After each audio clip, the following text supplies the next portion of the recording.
Star TV के मुअज़्ज़ज़ नाज़रीन अस्सलाम वालेकुम। मीरपुर नमाज तरावी के वक़्त मौत का रक्स करने वाले वन व्हीलर पुलिस के हत्थे चढ़ गए।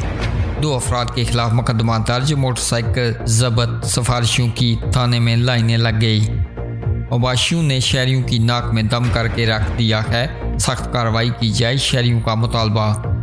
नाज़रीन, तफसीलात के मुताबिक गुज़िश्ता कई दिनों से कोटली रोड F1 में नमाज तरावी के औकात कार में मतअद्दद औबाश नौजवान मोटरसाइकिल पर वन व्हीलिंग करते हैं। शहरियों की जानब से SSP मीरपुर राजा इरफान सलीम को बताया गया, जिस पर फौरी कार्रवाई करते हुए SHO थाना थोथाल ज़ोहेब ताहिर को कार्रवाई के लिए हुक्म दिया गया, जिस पर पुलिस ने नाका लगाकर मोटरसाइकिल पर मौत का रक्स करने वाले 2 नौजवानों को गिरफ्तार कर लिया, जबकि बाकी मौका से फरार होने में कामयाब हो गए।